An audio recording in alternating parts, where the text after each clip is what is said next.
മോഹൻലാൽ ചിത്രം തുടരും മികച്ച പ്രതികരണവുമായി തിയേറ്ററിൽ പ്രദർശനം തുടരുകയാണ്. ചിത്രം ഇതിനോടകം 100 കോടി ക്ലബ്ബിൽ ഇടം പിടിച്ചു കഴിഞ്ഞു. ഓവർസീസ് മാർക്കറ്റിലും ചിത്രം വലിയ കുതിപ്പാണ് ഉണ്ടാക്കുന്നത്.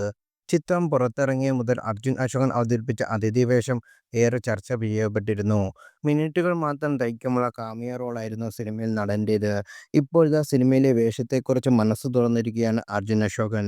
ലാലേട്ടനോടൊപ്പം അഭിനയിക്കാനുള്ള കൊതി കൊണ്ടാണ് തുടരുമിൽ അഭിനയിച്ചതെന്നും ചിത്രത്തിൽ വളരെ കുറച്ചു നേരം മാത്രമേ ഉണ്ടാകൂ എന്ന് ആദ്യമേ പറഞ്ഞിരുന്നെങ്കിലും അർജുൻ അശോകൻ പറഞ്ഞു. എന്നെ സിനിമയിലേക്ക് വിളിച്ചപ്പോൾ ഒന്നോ രണ്ടോ ഡയലോഗ്, ചിലപ്പോൾ ഒരു ഷോട്ടോ മാത്രമേ ഉണ്ടാകുകയുള്ളൂ. എന്തെങ്കിലും കുഴപ്പമുണ്ടോ എന്നാണ് ചോദിച്ചത്. ഞാനൊരു പ്രശ്നവും ഇല്ലെന്നാണ് പറഞ്ഞത്. കാരണം ലാലേട്ടൻ്റെ ഒപ്പമല്ലേ അഭിനയിക്കുന്നത്. ഞാൻ അദ്ദേഹത്തിനോടൊപ്പം ഇന്നുവരെ അഭിനയിച്ചിട്ടില്ല. അപ്പോൾ ഒരു കൊതി തോന്നി, പിന്നൊന്നും നോക്കാൻ പോയില്ല, അർജുൻ അശോകൻ പറഞ്ഞു.